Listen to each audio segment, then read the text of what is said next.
Welcome.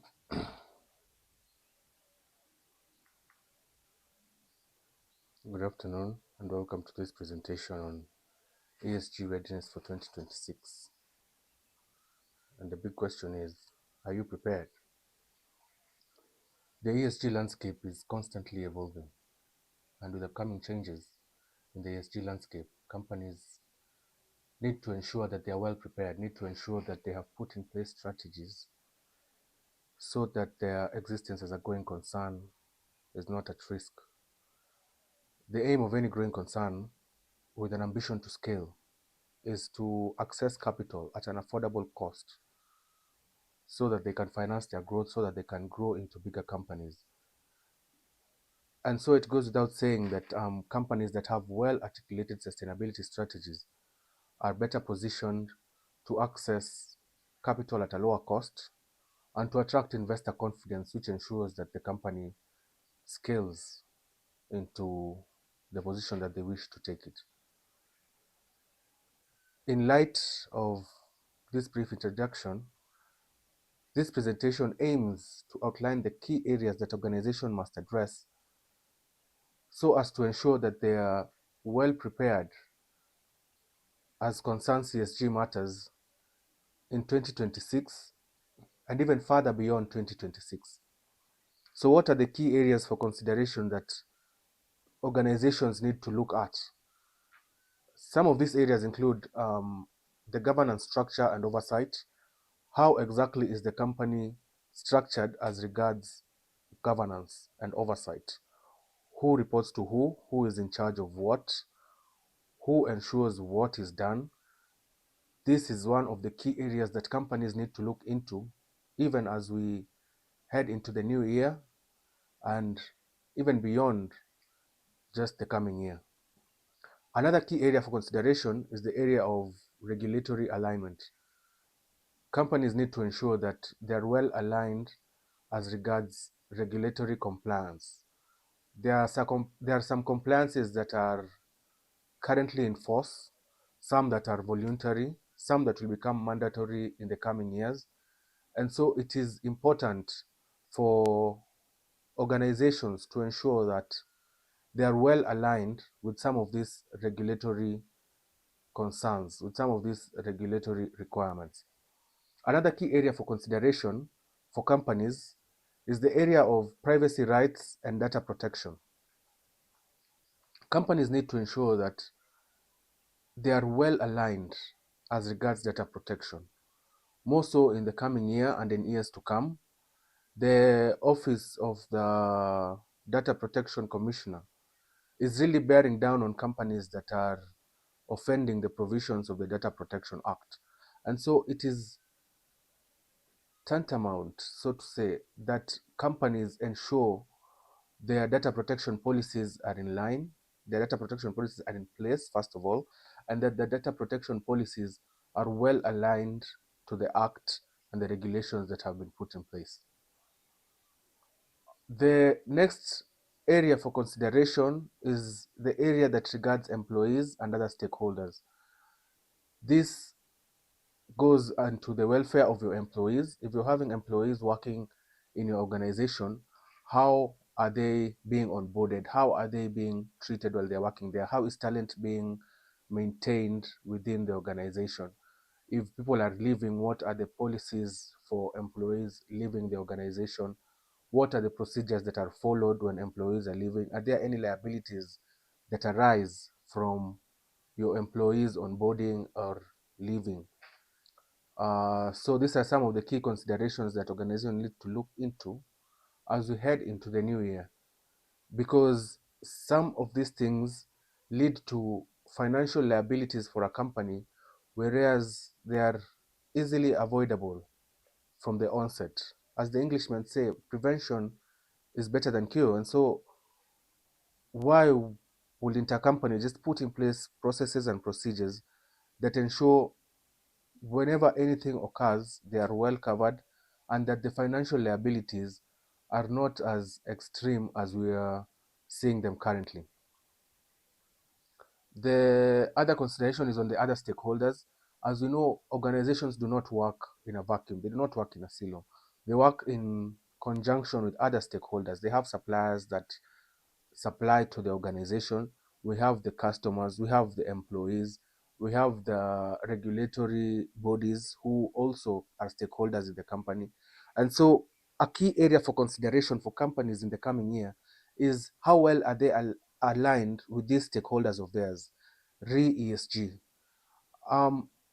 If you're sourcing for materials from your suppliers, how well do your suppliers take into consideration the ESG metrics that you are trying to go for? Are your suppliers concerned about sustainability, or are they not aligned with your own organization's ESG policy? Some of these considerations are going to be key even as we move into the coming year and as we move into 2027, when sustainability reporting is going to be mandatory. And some of these things are things that go into the substance of sustainability reporting. Another area for consideration which we shall be tackling today is on the financing readiness.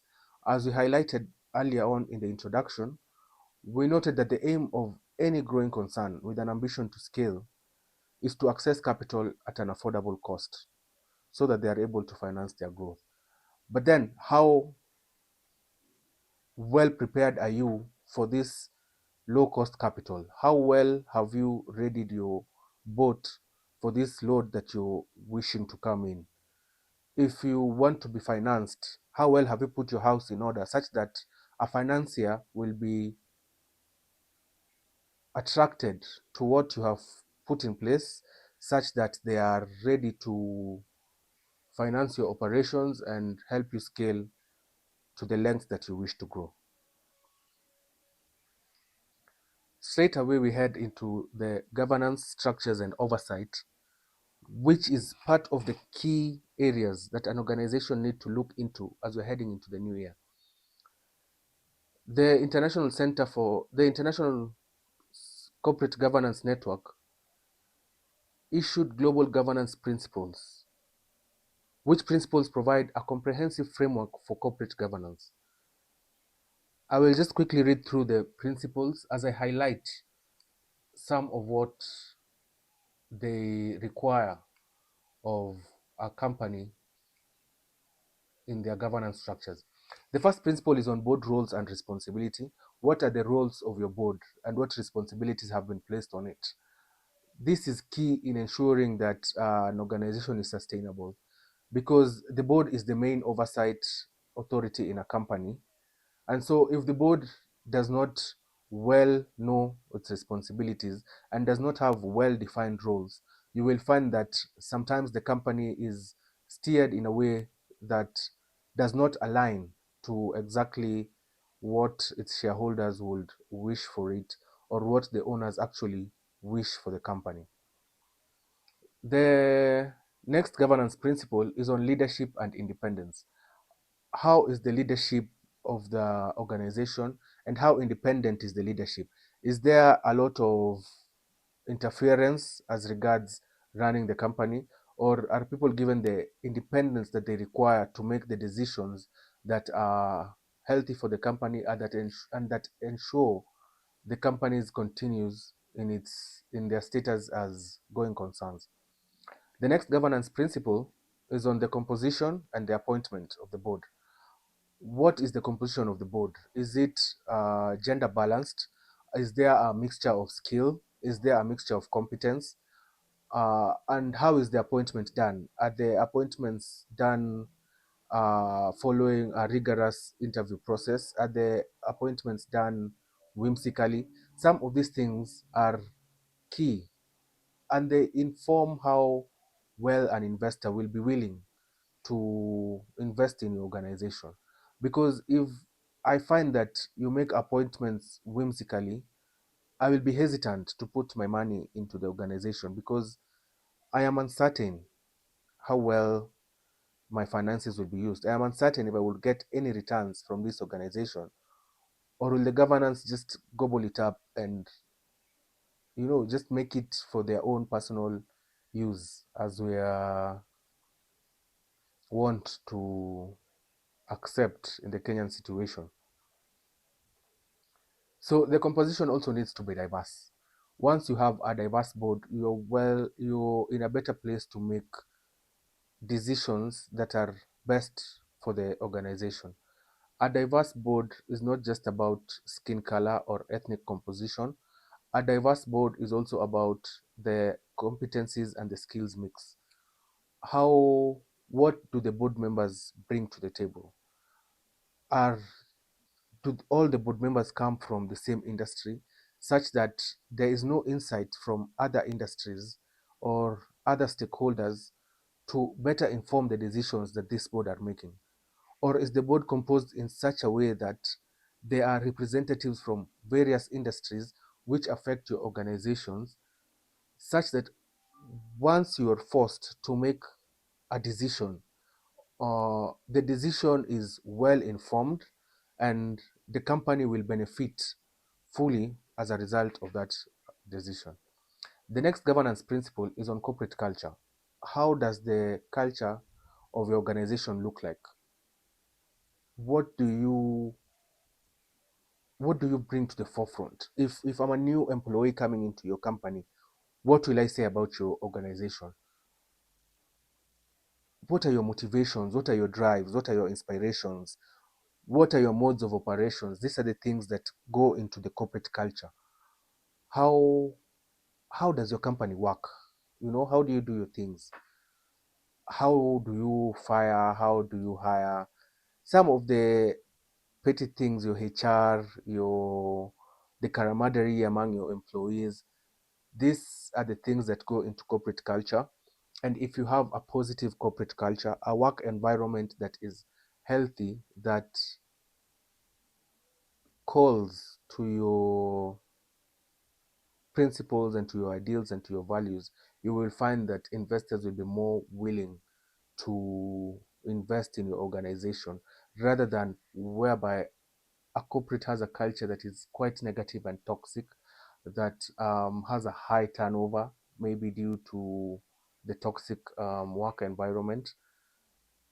Once an investor sees some of these things, it sets off red flags in his mind, and they are more hesitant to investing into your organization, as they are unsure if their investment will even recoup any returns. The other governance principle that the ICGN set out is on remuneration. How is the board remunerated? Are they compensated on a straight line basis, such that there is increments every year at a set pace, at a set percentage? Or are they remunerated with performance, such that if the performance goes low, then the remuneration that the director is owed also decreases, thereby creating motivation for the directors to work even harder and to work for the best interests of the company, such that the remuneration goes higher? Is this remuneration set in an objective manner, by independent, to the best of their ability, by independent persons? Or is it set by the directors themselves, such that they award themselves perks and bonuses way beyond what is right and what they are owed for the work that they do? The next governance principle is on risk oversight.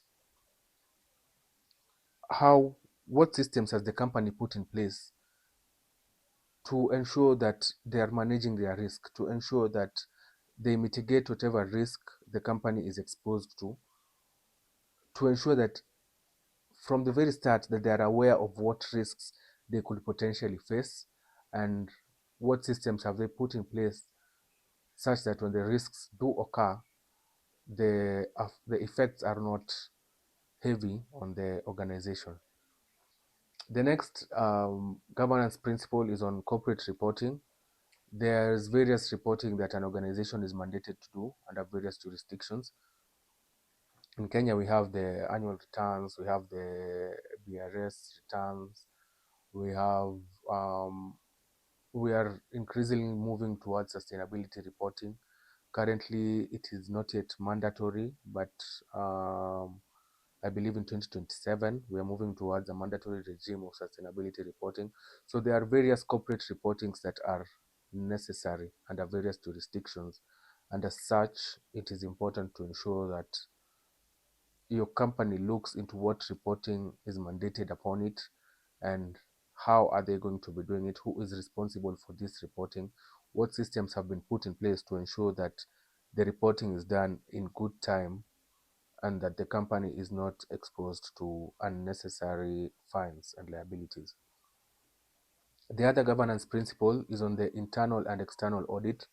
Even as you prepare your documents, your statements, your returns that are due for corporate reporting, it is also important to ensure that an audit is done on these processes, on these documents, on these reports, and the audit is done internally such that you're aware yourselves of where you need to improve, of where you need to get better.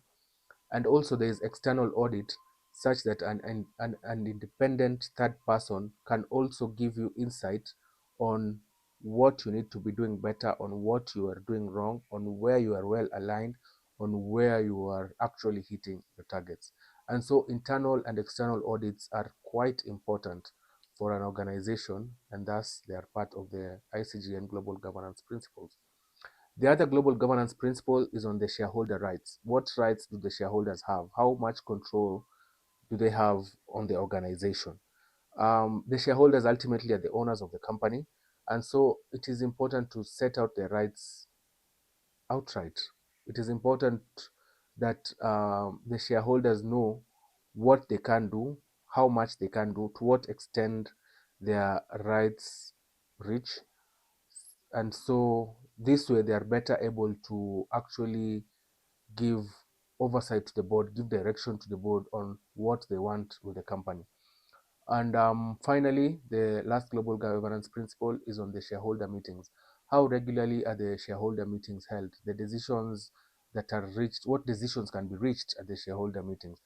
Further, the decision reached at these shareholder meetings, how are they implemented? What channels are set up to actually ensure that these decisions are implemented? So these are some of the global governance principles that were set out by the International Corporate Governance Network. Once you have set out this, once you have this right, your company is on the track to getting, the checklist, the check on governance structures and oversight, because these are the key areas that go into governance.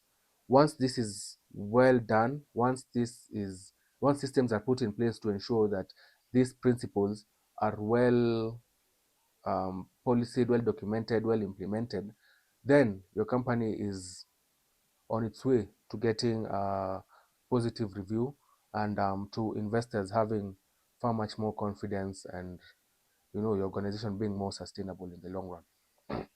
A point to note, ICS Kenya is set to launch their own governance standards and guidelines on 11th December 2025, which reinforces the importance of strong governance framework. There were governance standards and guidelines that were previously available on the ICS website. So I believe this is a review of the same, as it is important to constantly review the guidelines and the standards to ensure that they are well aligned with the international standards. And so this is what ICS has been embarking on. And on 11th December, they shall be launching the governance standards and guidelines, I believe, at the ICS hub. Moving on, what is the board's role as regard governance and oversight? As noted, the, the first principle of the ICGN Global Governance Principle is on the board's role. The board plays a critical role in overseeing sustainability because they are the key oversight authority in the company. The direction they take the company as regards sustainability, as regards ESG, is at the end of the day the direction the company will go.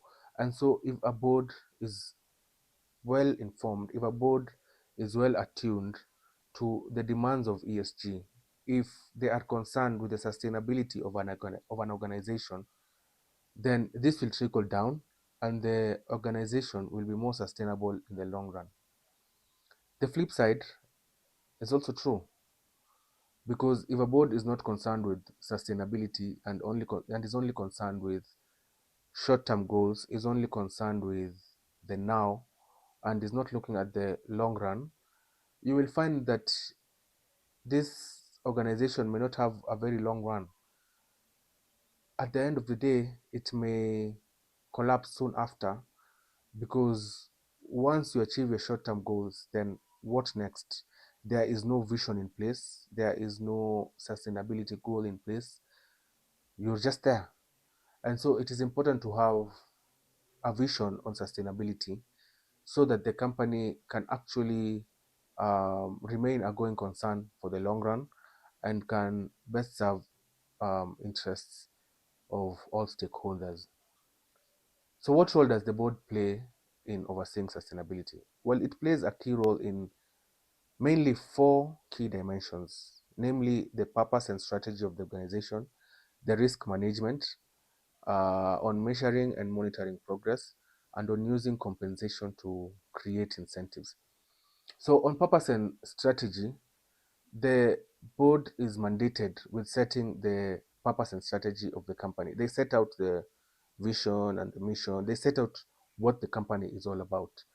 And so as regards sustainability, some of the key questions that a board may ask itself is, has the company clearly articulated a purpose that considers key stakeholders' needs? Is the purpose that the company is working with aligned to key stakeholders' needs?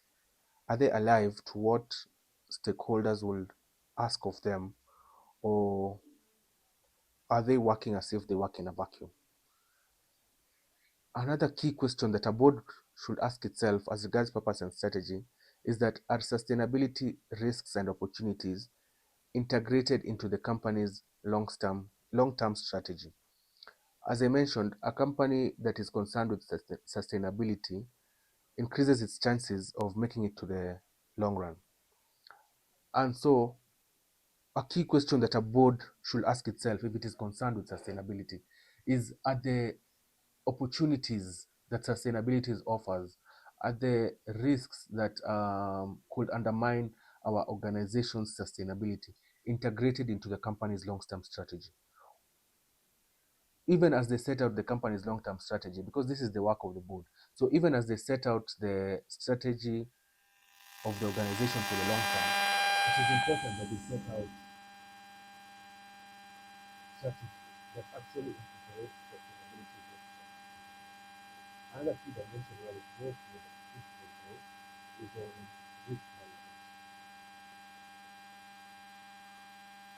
And a key question that I both ask themselves as regards risk management is, do existing risk processes include the identification of sustainability risks? The risk processes that the company has put in place, are they actually looking for sustainability risk and then going to mitigate this sustainability risk, or are they just looking at financial risk for the sector?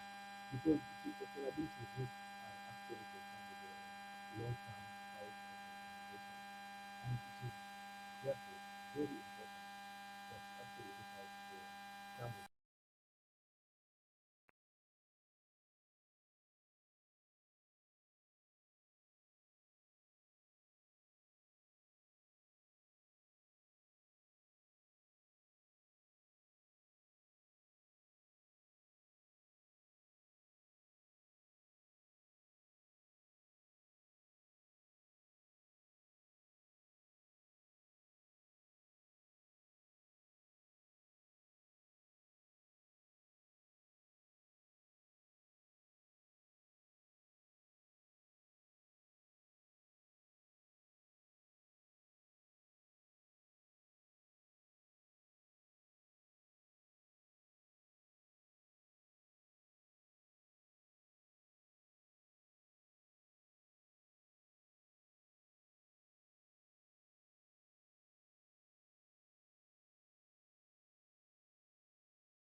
Another key consideration that the board has is to measure and monitor progress.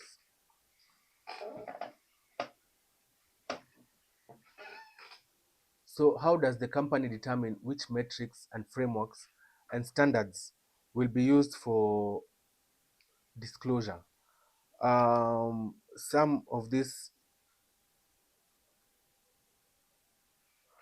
so yes, another key question that the company can ask itself as regards measuring and monitoring progress is, how does the company determine which metrics, frameworks, and standards will be used for disclosure?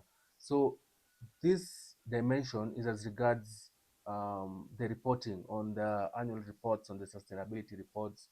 So this disclosure, what metrics, what frameworks, what standards are you going to be using to make these disclosures?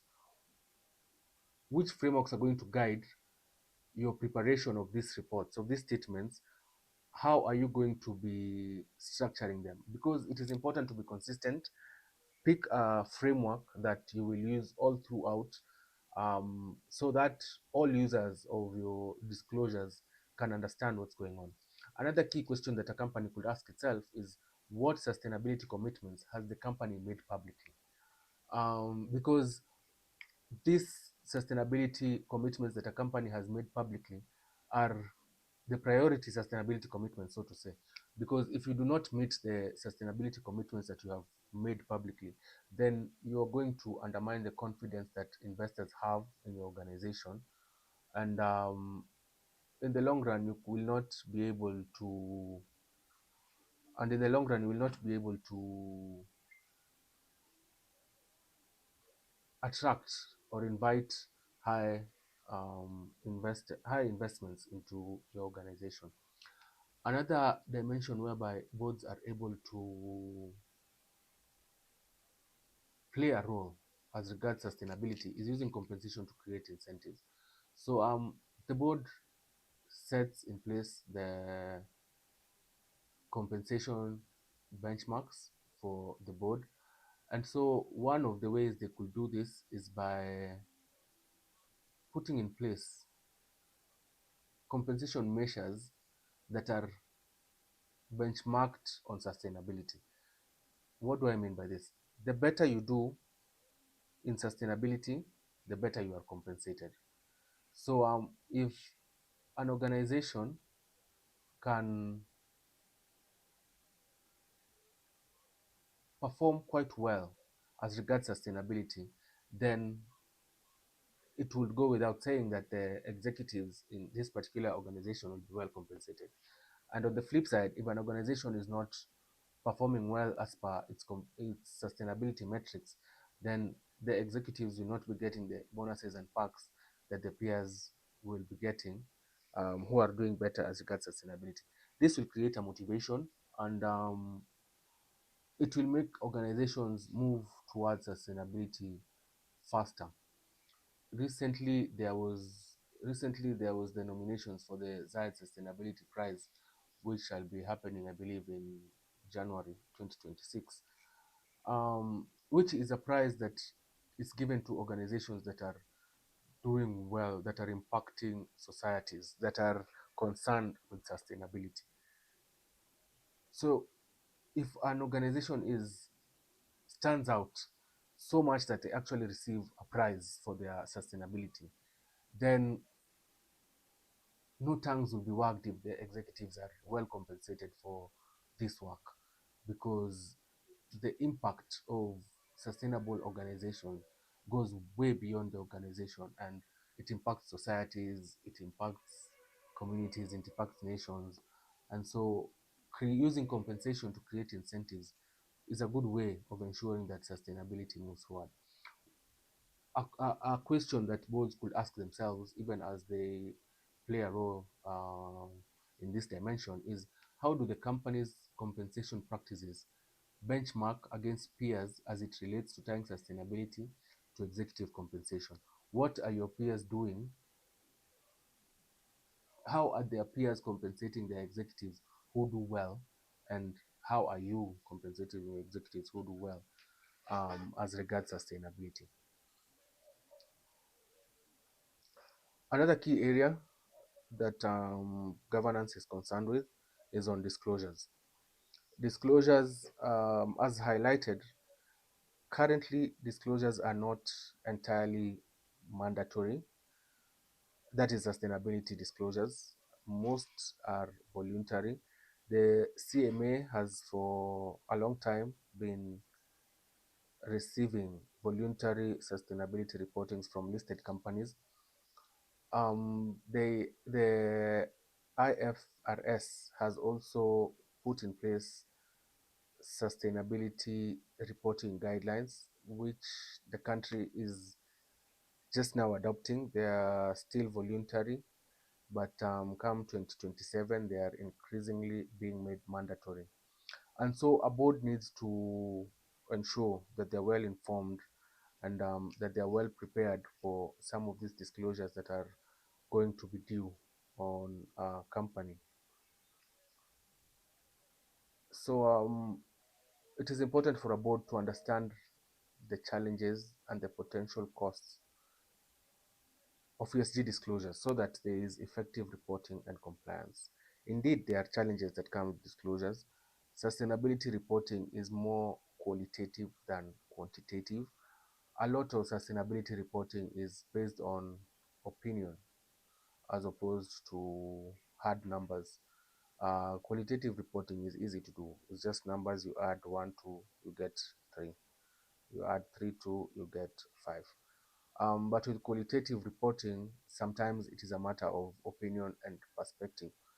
You We may be standing opposite each other and the number 6 is on the floor. I see it as a 6, but you who is standing directly opposite me sees it as a 9. And there is not much we can do about the perspective and the opinion. And so this creates quite a bit of a challenge with quantitative reporting. Further, how do you translate this quantitative aspect of it, this opinion, the fact that I see it as a 6, how do I translate my opinion into, hard materiality, into finances, into hard numbers? So this is part of the challenge that arises, and so you might find that reporting by two different institutions on the same organization may be quite different um, due to this particular aspect of it being qualitative type of data that is used. On the potential costs, there are preparation costs for preparing this reporting. This is ensuring you have policies in place that well capture the sustainability reporting, the metrics that you need to put in place. Another cost that is there is on proprietary costs, such that some of the things you may be doing re-sustainability are part of your proprietary interests, are things that give you a cutting edge as an organization. But once you make this public, some organizations might go ahead and actually steal your proprietary interest. And so there's a proprietary cost as well to ESG disclosures, because it's a risk that exists. Some of these governance practices are some of the things that are giving some organizations a cutting edge, and they may be considered as a proprietary interest of an organization. And it is important to make some of these considerations even as you're making your ESG disclosures and reporting and compliance. Then there's also another potential cost is on litigation cost. This is whereby litigation may arise due to the reporting that you have made, due to the disclosures that you have made. Parties may feel aggrieved to the same, and they may go ahead and file claims in a lower court, which will lead to litigation costs. Although some of these costs are, yes, they are very real, but they are not really enough to hinder the growth of sustainability reporting. Just as financial reporting is important, sustainability reporting is also just as important. And so, even with the potential costs, it is still better to actually make disclosures rather than avoiding to do so. Avoiding to do so is going to be quite detrimental on an organization. Investors are not going to be turning a second eye to the organization. It's going to be blacklisted among lenders and financiers. And so, despite the challenges and the costs, it is still best to ensure that these disclosures are made public. So, what are some of the critical board considerations that a board should have as regards disclosures? Some questions that a board could ask itself include: does the company have robust policies and procedures to support disclosure development? Have they put in place, policies within the organization that support disclosure development? Are there officers who are mandated to ensure that the disclosure requirements are met and in good time? Are there oversight measures put in place to ensure that the disclosures are made in good time and in the appropriate forums? Also, are disclosures meeting investor expectations and adhering to set frameworks? As you said, the end goal, if you want to grow, is to improve investor confidence, attract more investors and financiers. And so, are your disclosures meeting their expectations? And are they adhering to set frameworks? Are they meeting the standards that they ought to meet? Because if they're not meeting the standards that they ought to meet, then it is very hard to attract new finance and new financiers. Then, how is management monitoring and responding to changes in voluntary and mandatory reporting standards? Do they have their ear on the ground?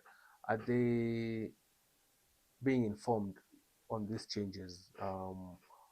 If disclosures were previously voluntary and they are heading to mandatory, as is the case with the IFRS sustainability reporting in the country, is management aware of this? Are they putting in place measures to ensure that they're not caught out when these things become mandatory at the end of the day?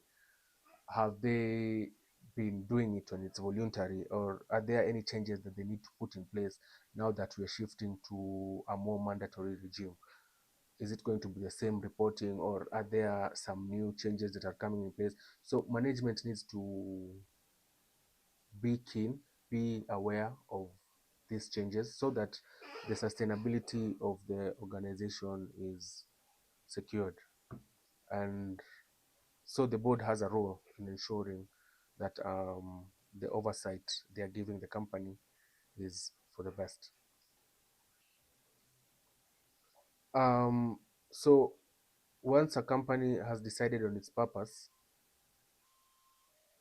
and the messaging metrics, the targets, the standards, and the frameworks to use, then they will decide where to disclose the information based on stakeholder preferences and prior practices. You will find that not all disclosures are made at the same place. Some of these voluntary disclosures, some people just publish them.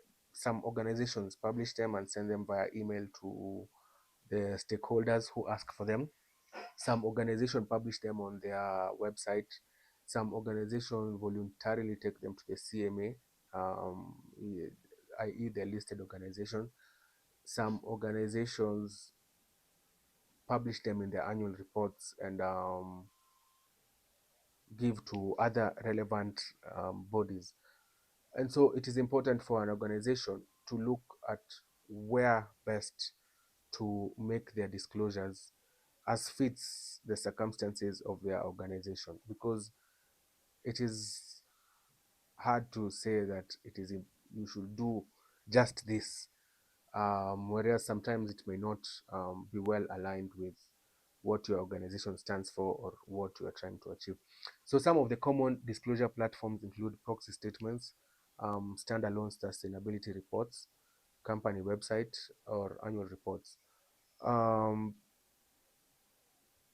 KCB has integrated reports. They publish their annual reports as integrated reports, whereby they blend both their financial reports and their sustainability reports. So this is one of the ways of doing this. They also publish these reports on their company websites. Safaricom has sustainability reports, standalone sustainability reports, although I believe they also have some sort of integrated report, but principally they have standalone sustainability reports, which are also published on their websites.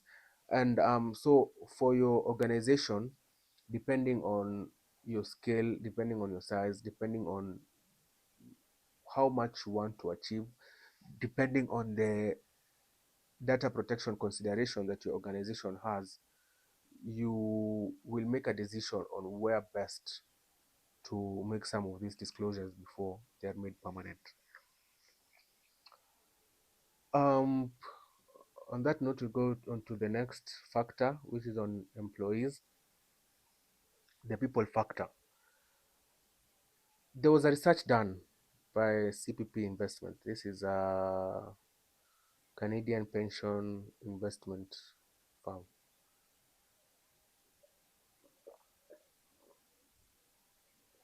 Is the investment is a pension firm from Canada. They did a research on trying to figure out, does investing in employees actually help, or is it just is it just for the show? Is it just something people are saying, or is it something that actually helps and actually moves the organization forward? And so it's noted that 3 year results. So it was done over a period of years. So for 3 years, it showed that committed employers are associated with a 4% higher return on invested capital. So this means that employers who are committed, who actually put in place systems to better their employees, are concerned with their employee welfare, they are associated with a 4% higher return on invested capital on an absolute basis compared to counterparts. So if I invested my 100,000 in an organization that has committed employers, and if I invested the same amount in an organization that does not have committed employers, then I will find that my returns in the organization that has committed employers will be higher. I will be receiving a 4% higher return in the organization that has committed employers than I would be in the organization that does not have committed employers. On an even shorter term, for 1 year results, it showed that where an organization has committed employers, it receives a 1.2% higher return on invested capital. It has a 0.5 higher annual sales growth, and it has a 2.8% lower annual employee turnover rate. So these are hard facts. It mentally we it goes without saying that, of course, if you have committed employers, you'll do better. But sometimes you need the hard facts to actually prove that what you have in mind is true, that what you think is actually the true state of affairs. And such is the case with committing to ensuring your employees are well taken care of. As you can see, for as in a span of 3 years, committed employers are associated with a 4% higher return on invested capital. Imagine what this could be, what this could mean. 4% of a million is 400,000, I believe. Is it 40,000? So it's a significant amount. You're actually going to be a step ahead, and putting into consideration the compounding effect. If this goes on for a long period of time, you can see how detrimental it would be to your counterparts who are trying to catch up to you if you have committed employees. And so, in conclusion, companies that focus on the employee experience outperform their peers in key financial metrics. So, it is important to ensure that you're putting in place systems that are concerned with the welfare of your employees. Are you taking care of your employees? Are you doing things to ensure that your employees are well taken care of? And so, what are some of the tools that organizations could look into moving into the new year for employee investment? How exactly can organizations, invest in their employees? So, companies have multiple approaches that they can adopt to demonstrate committed investment in their workforce. Some of these approaches include wage increases and enhanced benefits, which provide a direct financial value to employees while improving retention. The better you pay people, the more they'll stay and the more they'll work for you. If your remuneration packages are, impressive and attractive, then your employees will be retained. However, if the same are not attractive and employees struggle to meet their needs as a result of low payment packages, then definitely you will have a high employee turnover, which is going to be detrimental for the image of the company. Another approach that an organization could adopt is the workplace culture improvements. So we highlighted that one of the ICGN global governance principles is on corporate culture. Improving corporate culture goes a long way in ensuring that you are a committed employer, so to say, because establishing a strong purpose-driven corporate culture creates an environment that employees can contribute to and benefit from, rather than creating a culture that is toxic and does not encourage growth. This will lead to a high employee turnover. However, if the culture is strongly purpose driven, if it is positive, if it is concerned with the employee welfare, then you will have a higher retention rate than your counterparts who do not make some of these considerations and do not make some of these improvements. Another area that companies could use to ensure that the employees are well taken care of is on training and professional development. This enhances employee capabilities and career growth opportunities, and it works both ways. The more trained and developed your employees are, the better they can give to the organization, and the better they can contribute to growing the company. So you grow your employee to grow yourself. It is not just investing in them, but it is investing in them to invest in yourself. Another tool is by offering stock or offering your employees a share of the company, based on performance, of course. If they if the company does well and the employees do well, then you could give them that option of giving them shares in the company so that they feel more involved with the organization, and that are there's even a better likelihood of retaining them more, because once somebody has company shares, they feel like an owner, and even when they come to work knowing that they are investing to increase the value of their own shares. So offering stock is one of the ways in which an organization could actually improve employee investment. Another way that another tool for employee investment is on commitments to DEI. DEI stands for diversity and inclusion, diversity, equity, and inclusion. So how much is the organization concerned with ensuring the diversity is well represented within the organization? Is the organization only one gender organization? Is it only from one regional area? Is it only from one ethnic community? Or is the organization diverse such that various minds from various areas contribute to the growth of the company? Is it diverse in such a way that there are various skills and various competencies that are also part of the organization? Or is it just, people who are all the same and cannot really contribute anything different or offer a different perspective? Is there equity? Are the lady is being treated well? If they go out on maternity leave, are they being discriminated against, or does the company have policies that actually look into their well-being? Is there inclusivity in this organization? So some of these things are what ensures a company is sustainable in the long run, because they enable better responses to challenges. They allow a company to acquire top talents, and they also allow them to meet diverse board needs.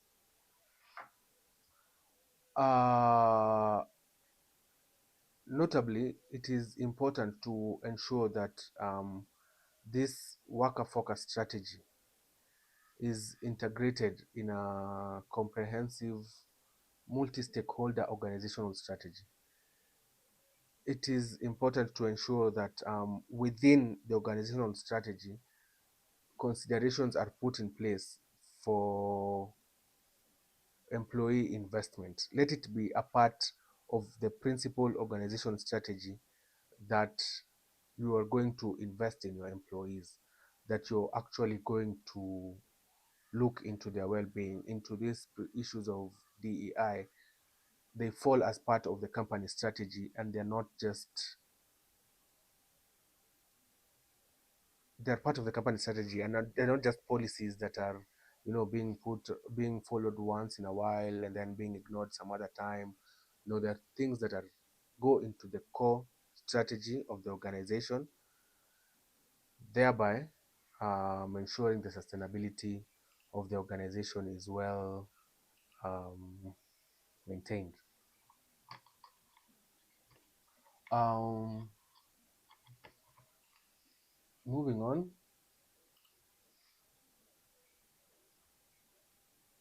another key consideration for organizations coming into the new year is on regulatory alignment.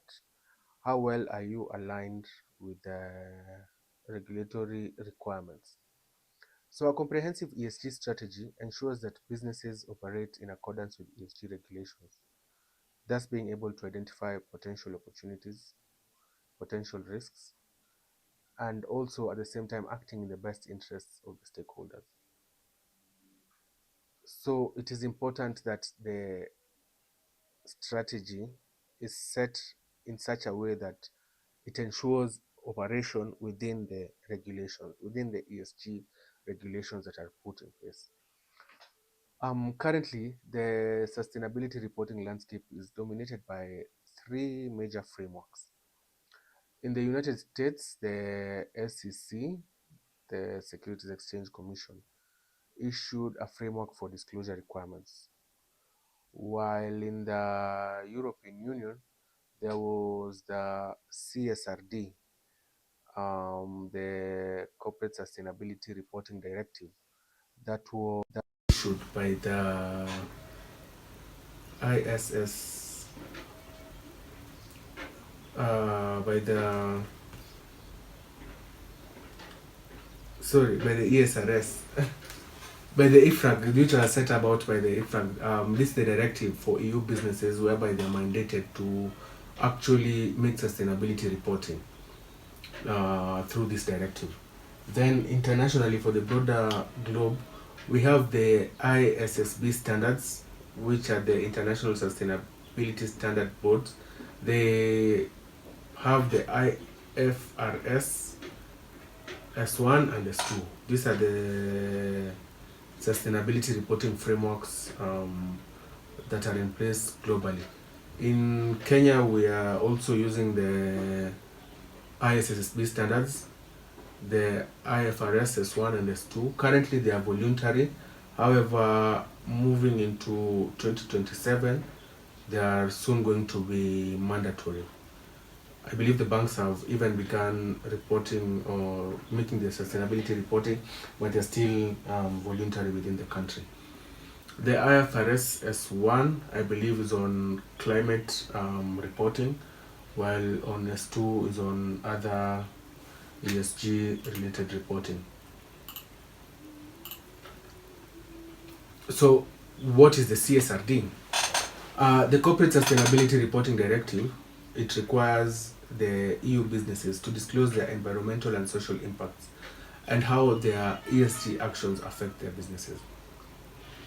It is based on double materiality, meaning um, the report should explain how the impact, both the ESG impact, the sustainability impact on the society, so to say.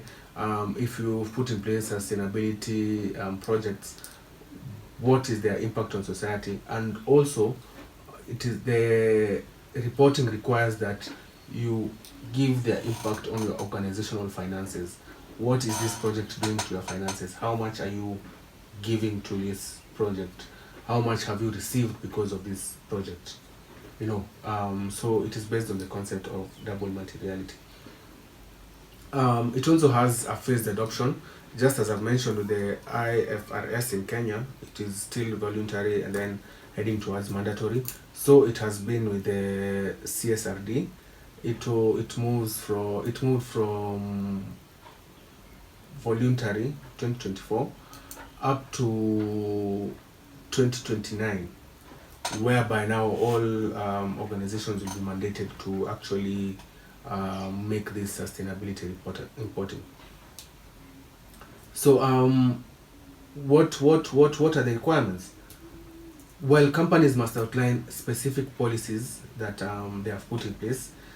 They must describe the due diligence processes that they have undertaken in this sustainability, as regards sustainability.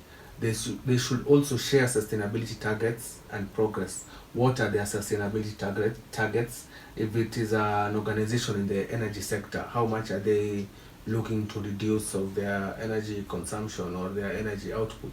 And what is the progress towards this? How much have they actually achieved in what they want to achieve? So, third party audit and assurance is also quite important to third party audit and assurance of sustainability information is also required. So, the organizations also need to audit this particular information to ensure that it is well, to ensure that the information that is disclosed is actually accurate. So the CSRD requires a third party audit and assurance of the information that is actually reported. We also have the ISSB standards, which is the International Sustainability Standards Board. They developed a comprehensive global baseline of high quality high quality sustainability disclosure standards so as to meet investor needs. As we keep reiterating, the key goal is to ensure that investors are actually attracted to our organization and that they actually want to invest in our organization. And so the ISSB, they developed a baseline, standards, a framework by which investors can know what investors, once they look at this particular reporting under this framework, they can pick out what it is that they are looking after. And even you who are making the reporting, you know exactly what to give to the investor so that you increase your chances of actually being financed in your ambitions to grow. So the IFRS S1, it represents the general requirements for disclosure of sustainability related information. So the S1 is for general requirements on sustainability related information. You disclose all sustainability related information, the projects you're doing, um, as regards maybe social empowerment or employee empowerment. This goes to IFRS S1. IFRS S2 is, on the other hand, specifically for climate related disclosures. So the S2 is specifically for climate related disclosures. What are you doing as regards carbon discharge, or as regards afforestation, as regards water? So any climate related disclosure and goes under IFRS S2.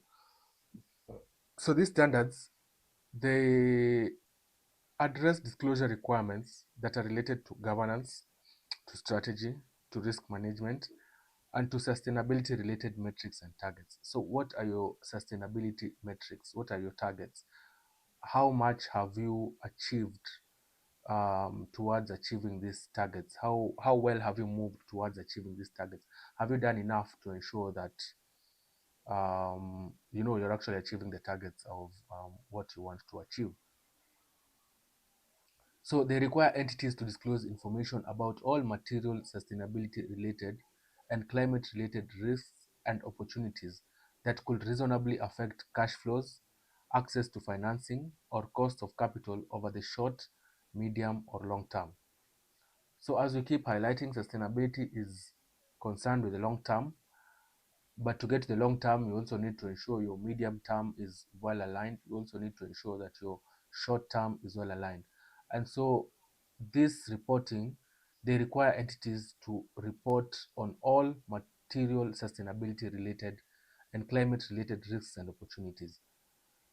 These are the risks and opportunities that could probably affect the cash flows, that could affect access to financing, that could affect the cost of capital over the short, over the medium, or over the long term. When we now move locally, zooming in more into our local jurisdiction, the Kenya Bankers Association, they launched the IFRS S1 and S2 disclosure reporting templates for banks in April of 2025. So the banks actually have templates for reporting templates of this IFRS S1, S2, which I believe even other industries will soon begin to adapt. So it is important to familiarize yourself with these templates, get to understand what information is required to be reported, what should be disclosed, because it is from there now, once it becomes mandatory, organizations are able to actually keep up with the requirements. So the ICPAK, it also set out a three-phase roadmap with mandatory disclosures. So mandatory disclosures will be starting on January 1st, 2027 for public interest entities. So it is important before we get there in the coming year in 2026, organizations ready themselves for this mandatory requirement that will be coming up on January 1st, 2027. The adoption timeline is as shared. In January 2024, the voluntary adoption began of the IFRS. Then phase two, the mandatory disclosure, is also phased in itself because on January 21st is when public interest entities will now be forced to make public their sustainability reports. So it will become mandatory on them at this time in January 2027. Then on January 1st, 2028, the non-public interest entities will, the large enterprises, that is, the non-PIE large enterprises will have the requirement or the mandate to ensure that they have made their reporting. Further, the now non-PIE SMEs will be obligated to make their mandatory disclosures in January 1st, 2029. So the public interest entities are like the listed companies. These are the organizations that form part of the PIEs. Then the non-PIEs are other large enterprises that may not necessarily be listed but are actually big players in the industry. Then we have the non-PIE SMEs where majority of Kenyan companies fall. So their mandatory requirement will be beginning on January 1st, 2029. It is important for organizations to ensure that they are well aligned, that they know what requirements are needed for this type of reporting. What metrics should they be having in place? What targets should they be having in place? So that when it comes to reporting, they will not be having issues. They will be in a position to actually well make these disclosures, and there will be no liability arising due to maybe wrongly made disclosures or inadequate disclosures.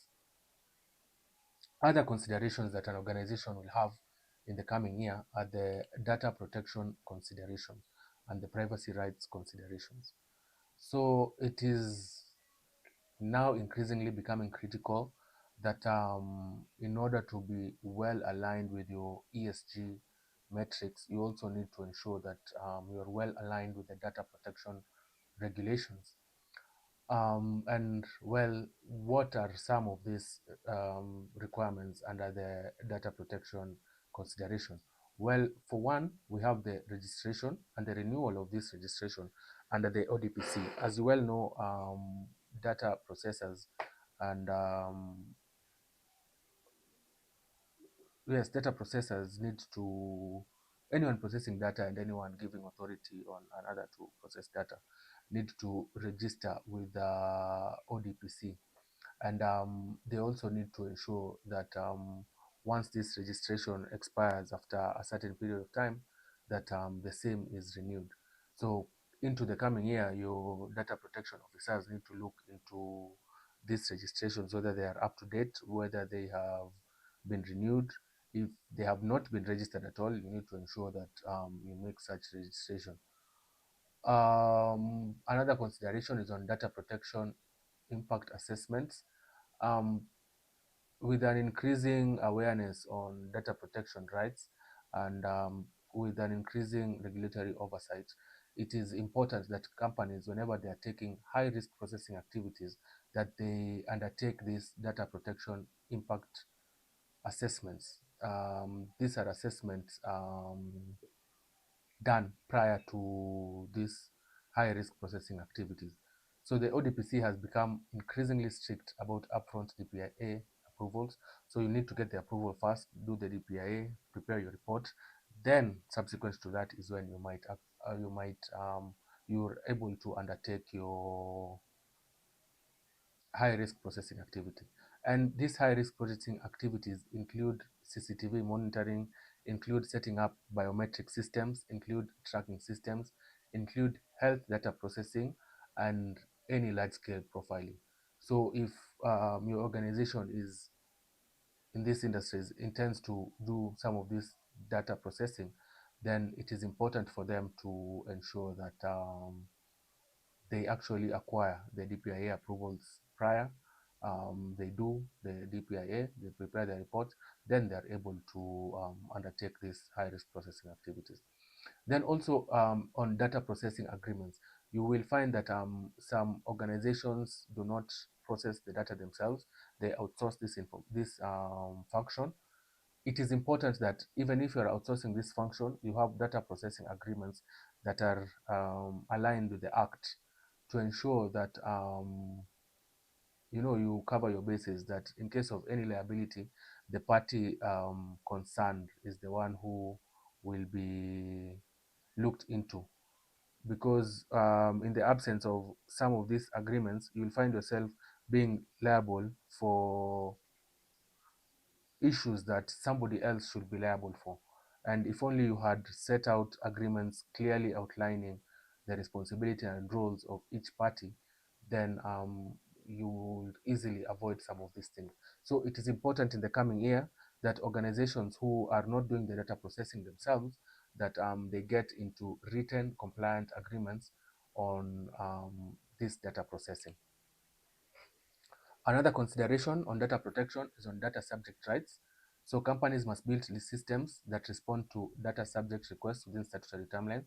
There are timelines for responding to data subject requests, such as requests for information, such as requesting that their information that you're holding be edited or amended, such that asking that their data be deleted. So companies must build systems that ensure they are responding to some of these data subject requests within statutory timelines. Further, organizations should also put in place cyber security controls. Some of these cyber security controls are the multi-factor authentication, encryption, logging and audit trails, patch management, secure remote access protocols, backup and disaster recovery procedures. Organization needs to put this in place so that they are not caught out by breaches in data protection. Breaches in data protection are costing organizations a lot, in terms of the data that is lost, in terms of compensation to data subjects who have their data, who lose their data, losses as fines coming from regulatory oversight authorities. So it is important in the coming year, organization looks into cyber security. What controls can they put in place to ensure that they are mitigating the risk of getting data breaches, of having their data being hacked, or of losing vital information. Further, organizations in the coming year should also, related to the cybersecurity and on data subjects, should also have breach preparedness. They should be prepared in case of breach. What are they to do? They should know what the law requires. They should have practical systems in place, prudent systems in place to ensure that they are able to mitigate the risk of a breach once it occurs. The Act provides that breach must be reported to the ODPC within 72 hours. It further provides that affected individuals must be notified as soon as possible of said breach. So organizations should have internal breach response plans. It is important because sometimes you cannot avoid the breach. You may have all your cybersecurity measures in place. You might do all you can, but the breach occurs. So what are your systems? What happens once the breach occurs? And so once you cover your bases as regards these considerations, then you will be well prepared for any data protection surprises along the way in the coming year of 2026. Then we have the financing readiness, which I believe is the crux of any organization. How well are you prepared for financing? If you want financing, if you want to grow your organization, how well are you prepared to receive, some of these investors? The investors currently are excited about impact investing. Their focus is on impact investing. The world is moving towards sustainability. So even investors, in line with this movement towards sustainability, they want to make their investments where there will be impact, hence impact investment. The Global Impact Investment Network, it defines impact investments as investments made with the intention to generate positive, measurable social and environmental impact alongside a financial return. So the may the main aim, or subsidiary aim, of impact investment is to make investments that generate positive, measurable social and environmental impact alongside a financial return. So it's not just the financial return that is the concern of the organization now, but the organization is also concerned with measurable social and environmental impacts. My investment, once I make it into your company, okay, yes, I will get my 10% returns at the end of the year, but how much more is the organization doing beyond just the financial returns? Are they making movements to impact society? Are they doing things that will improve the environment, or are their activities detrimental to the environment? These are some of the considerations that investors are now having moving forward. And so even you as a director, even you as a board member, you need to look into your organization and see, is it aligned to some of these directions that investors are taking. So impact investment provides capital to address the world's most pressing challenges while generating financial returns. The key sectors whereby impact investors are actually looking to put in their finances are sustainable agriculture, renewable energy, conservation, microfinance, and affordable basic services, including housing, healthcare, and education. Well, in Kenya, we are seeing the buzz with affordable housing. Um, the buzz is there because, just as you're highlighting, the impact is also going to be social and not only just financial return. You're going to be giving people housing, you're going to be alleviating the poverty levels of people. And so you will find that investors are interested, they're attracted with such kind of investment opportunities. Also, areas such as microfinance, especially whereby the microfinance helps maybe marginalized communities or um, the youth groups or the women groups. So basically, the investors are looking at making investments whereby there will be returns, not just financial, but also social and environmental impacts. Further, the financiers are also looking, not the financiers, the link between the investors and the businesses, the financiers, yes, the banks, the pension funds, the advisors, they are providing their clients with opportunities that are focused on specific social or environmental concerns. So they're not just offering to their clients options of financial returns, but rather when they are going to talk to their clients, they're going to talk to their clients and providing them with an opportunity to invest in areas whereby there are specific social and environmental causes. So what's the takeaway from all this? Well, companies should demonstrate a commitment to said specific social and environmental causes so that they are able to attract this growing pool of capital. As noted, the investors are looking into investing whereby there is measurable social and environmental impact. And so if companies can show this, if they can demonstrate that they're actually committed to a certain social concern or a certain environmental concern, then they are able to attract this growing pool of capital. Further, investors and lenders, they conduct due diligence whenever they are coming into the organization. They don't just come into your organization and you have your sweet words and they come in. I believe if even you've watched Sharks Den, Lions Den, Shark Tank, yes, Lions Den and Shark Tank, those companies. You see, these sharks, they ask questions. They want to understand how well do you know your company, how what are your numbers. So the investors also do their due diligence before they actually put in their finances in the company. So where do they look at, where do they do the due diligence, what are they looking for?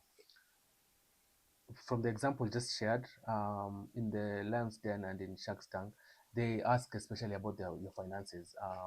What are your sales like? What are your revenues like? What are your margins like? So high quality books and consistent reporting will always lead to better valuation and faster due diligence. If you have high quality books and you're reporting consistently the same way, then you will find that your valuation will always be higher, and when organizations are doing due diligence, the same will be finalized faster than in instances where your books are not up to date or they are not actually high quality. Investors and lenders also look into the governance structure and board effectiveness. We began our presentation talking about governance structure and oversight. So you will see that governance structure is a key consideration. Even investors and lenders look at the governance structure and board effectiveness before they advise on um, investing in your organization or not. So a functional board should have clear board charters. It should have comprehensive policies, both for risk management, for employee retention. It should have a separation between owners and management.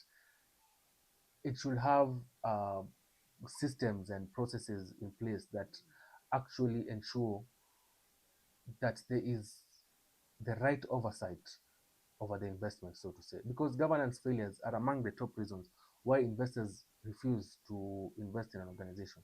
If I feel that your organization is not being run properly, I will not invest my funds in your organization. I know of company, they refused to invest in an organization because they had doubts about the CEO. They felt the CEO was not up to par. He was not competent enough to run the organization, and so they were not willing to invest their funds.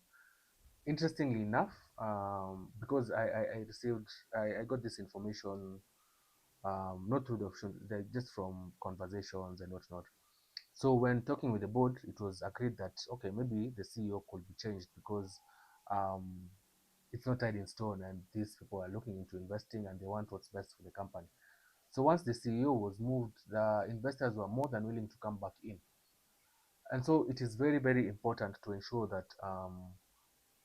your governance structures and your board is as effective as can be, so that investors and financiers are more willing to put in their money into your organization. Further, also on ESG and sustainability readiness, as highlighted, we are slowly moving into a mandatory regime.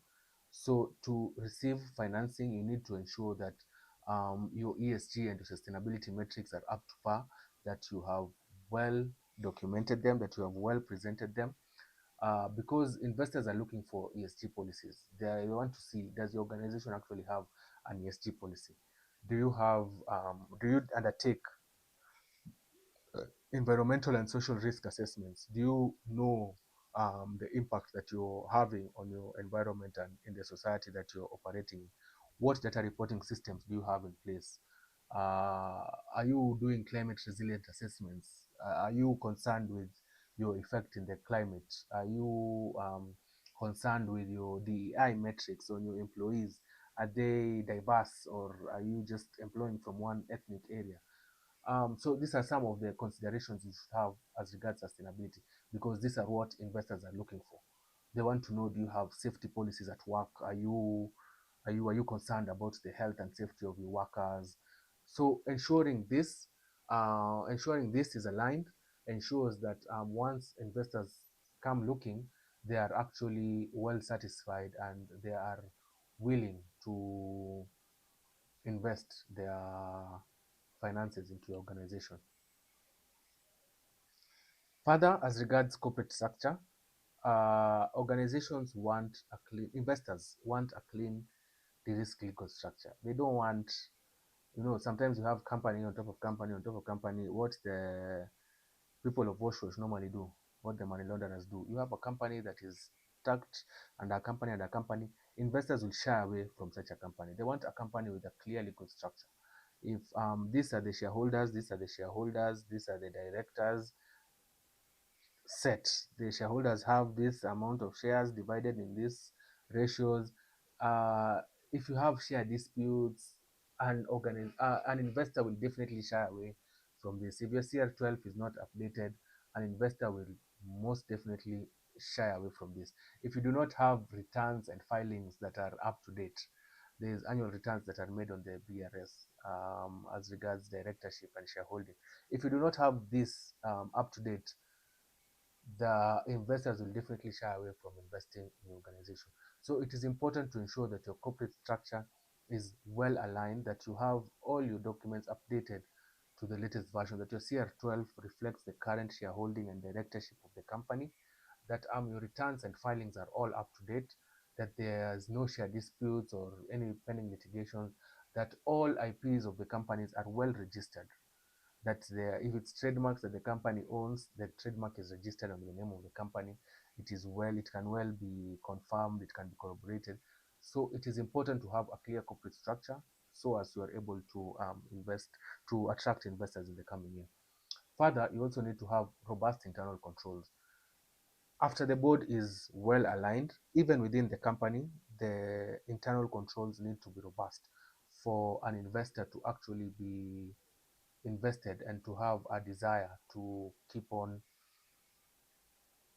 investing in the organization. Then you need to ensure that you have an internal control framework, that your procurement is not being done willy-nilly, but that there are controls in place to ensure that the procurement is not farm for corruption, that procurement is being done as per the systems, that there is delegation of authority, that the systems in place in alignment to the anti-money laundering rules, in alignment with anti-fraud rules and know your customer rules, um, controls that ensure financial risks are identified and are mitigated.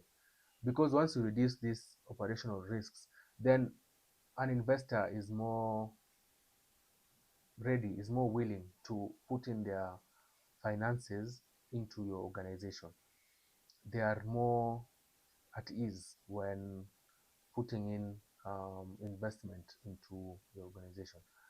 Further, you should have a business model that is sustainable and is scalable.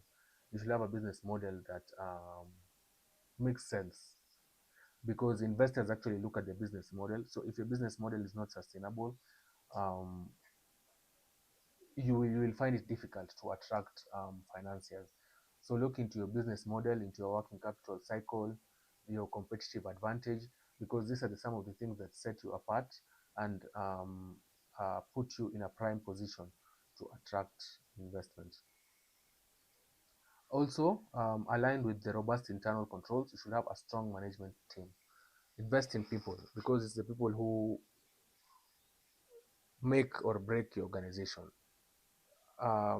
Just as I've highlighted, investors check the competence of the CEO and the CFO. Are they people who can actually move the organization forward, or are they just people who are placeholders put in place to satisfy the requirement of having a CEO? But if your people are actually competent, then the investors will be more ready to put in their investment, and they will be more willing to work with you even moving forward. Further, you should also have a risk management framework. Moving into the coming year, investors want to see, are you alive to the risks that affect your organization? Are you alive to some of the problems that may come up in the future? And what are you doing to ensure that you are mitigating some of these risks?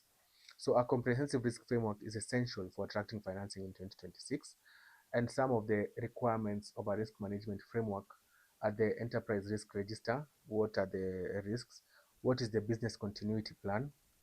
A cybersecurity framework, because as highlighted, data breaches are an increasing risk of organization. So you should have a cybersecurity framework for ensuring that you're actually covering your bases, and you're actually safeguarding the data of the subjects who you possess.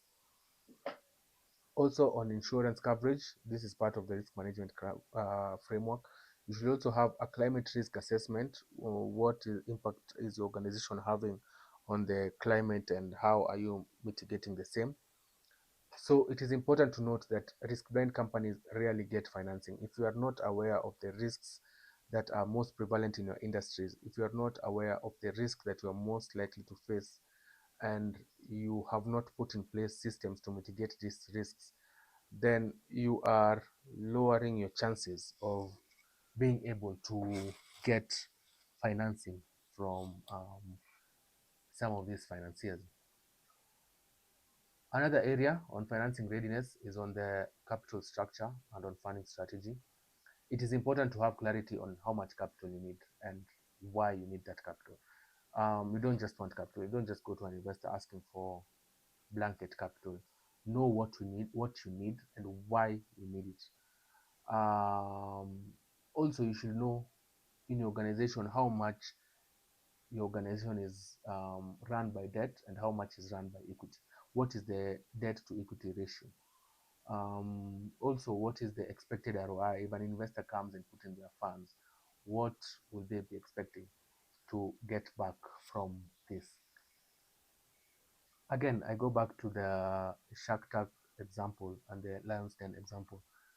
They ask the sharks and the lions ask um, pertinent questions. They ask questions that help you understand how to break down a business. What is important in a business? What do investors look for? So once you go through this, you understand exactly how to approach an investor. Also, you should have a valuation readiness. You should have a defensible valuation method, such that if you value your company at a certain value, why are you valuing it that way? And what assumptions have you made to get to that valuation? And how are you looking to grow from that valuation? Because investors at the end of the day are looking for growth. If you're not looking to grow, an investor will not really have any desire to actually invest in your organization. Further, there's some essential documentation that you will need to be able to attract investors. Once an investor comes knocking, there's some documentation that um, would be important for you to have in the coming year. So some of this documentation includes a company profile, an investment memo. So the company profile just highlights the company, its continuity plan, like what the company is about, its strategy, its business vision and mission, its values, a breakdown of the company, what it's about. And the investment memo is what you're seeking from the investor. Basically, just what you are from highlighting right now, your capital readiness. What do you need and why do you need it? And some of these things. Your pitch deck, a summary of what you're pitching to an investor.